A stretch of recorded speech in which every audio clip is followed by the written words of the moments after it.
guys, what's going on today? So I've had a few people over, especially here in the last couple of weeks, ask me about doing a shooting video with the Chaser 22 HPA conversion. So I thought I'd come down today. It's kind of windy today. I'm set up about 25 yards. It's windy, but tomorrow is going to be like 40-mile-an-hour winds, and it's going to be feels like about 20. So I thought I'd come out here today. So here's my little target set up. I'm getting ready to, I was using these paper plates to get dialed in, and then I'll switch to a dirty bird here. So anyway, so yeah, I've got a nice little setup here. Jeannie, where we do our deer hunting and squirrel hunting and stuff. She's letting me do this, so we'll get going here. Alright guys, so here we are. A little frustrated here this morning. This is the third attempt at shooting this video. Hopefully my phone keeps saying camera failed. So I'll sit down here and shoot, and then a few minutes, and then I'll look, and then nothing will be on the phone. So I'll probably be getting up every minute or two just to look to make sure that the stupid thing's still recording. Anyway. So over the last couple of weeks, 2-3 weeks here, I've had 2 or 3 people ask me about doing a shooting video on the Diana Chaser 22 that I converted to an HPA or a PCP.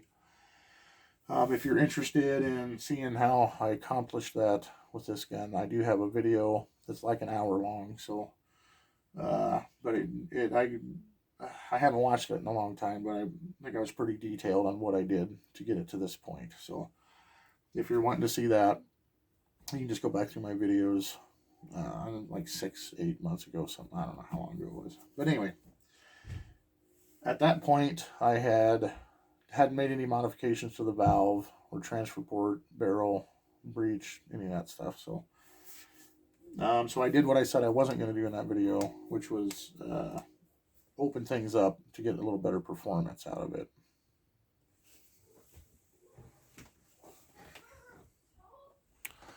Still recording. Okay, so what I did was pull the valve back out, cut about 1/3 of the threads off of the valve, opened up the port in the valve, opened up the transfer port, the breech, and the barrel. Factory, I measured it at 0.135, which was, they were all actually pretty close to that. That was the maximum.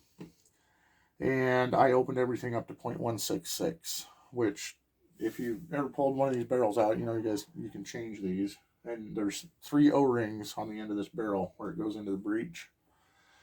And that was as close as I wanted to get to that last O-ring where the hole goes through the barrel. So I felt like 0.166 for me was about the maximum. If you guys decide you want to do it, you can get in there and look. If you want to try to go more, go more.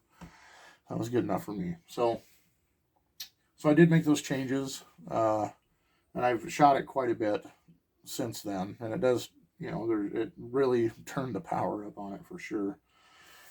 If you're not familiar, this, like I said, has been modified to be an HPA PCP.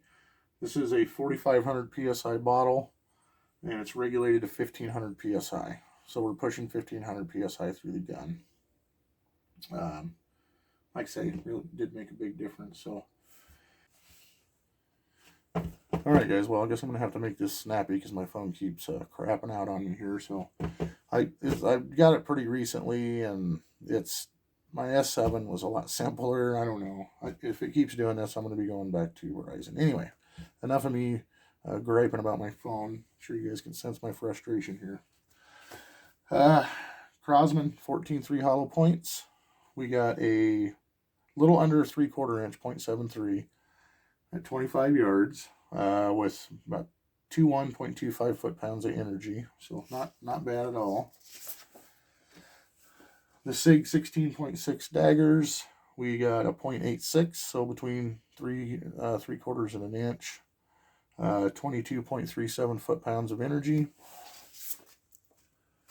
JSB, guys, 15.89s, 0.36, so well under a half an inch. 21.72 foot-pounds of energy on that.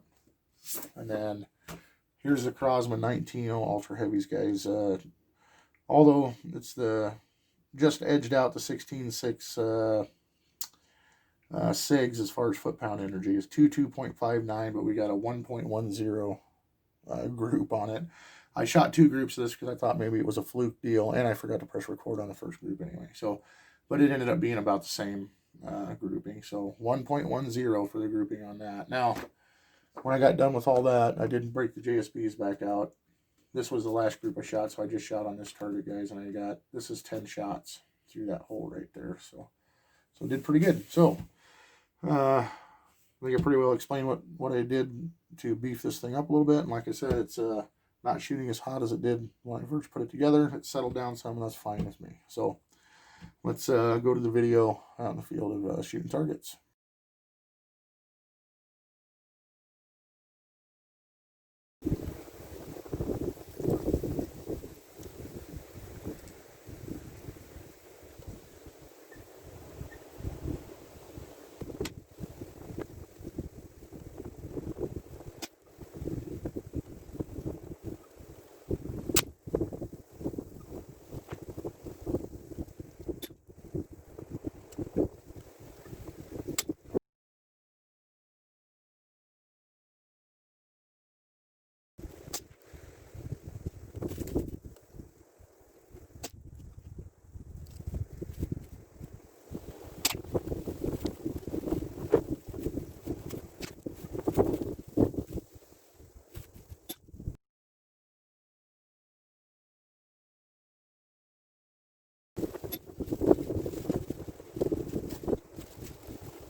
Well, guys, no big surprise there. JSB, Zach Jumbo. Focus there. 15.89. Just, I mean, look at that. And you guys can see the camera flopping around, my phone flopping around. You can hear the wind.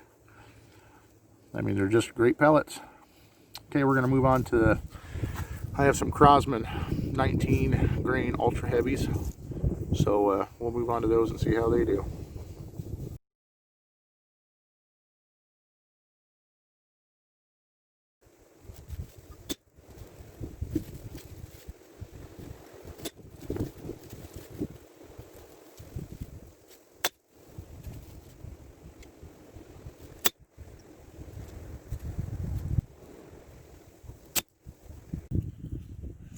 So we came down to do a little target practicing today, and Jack decided to head down to the timber and see if he could get a squirrel. He's been gone for all of about 15 minutes. Bang! Got one. Good job. He's using the 410 today. So, all right, dude, that's a nice big one too. Bring it over here. Let's get a little closer look. That's a pretty good size one, yeah. Good job, man. It was mid-pea. You can. Oh yeah. I can't. All right. See it? Yeah. All right, guys, there you go. So, you know, the thing shoots pretty darn good. I'd like to do it on a little calmer day. I think I'm going to go out and attempt to stretch it out to 40 and probably use the same pellets. I probably won't even bother taking those. I have some other 22 pellets, different H&Ns, things like that I can try out. So I'll probably end up doing that. So all in all, it turned out really well. I think I'm going to try some squirrel hunting with this thing, and obviously we're going to be using the JSBs. So, that being said, that's the end of that. You guys, I'll have some updates on this guy pretty soon. I did a little video on it the other day. This is the Chinese B3. Guys, I've had this thing apart and put back together probably, I'm not even exaggerating, probably 30 times. I'm getting very proficient at tearing one of these apart. So part of what I'm doing is, what I've done, then this is where I wanted to start with. I have installed a nitro RAM from a Crossman into this gun, and it's definitely up to feet per second. So I don't think I'm going to gain a ton from what factory is, but it's way quieter already and not near as much vibration and things like that. So I'll get into all that stuff later though. But this has been pretty fun for me so far. So anyway, that's it, guys. Appreciate you watching the video, and like I said, we're gonna at some point here stretch this thing out to 40. So thanks for watching, and see you on the next one.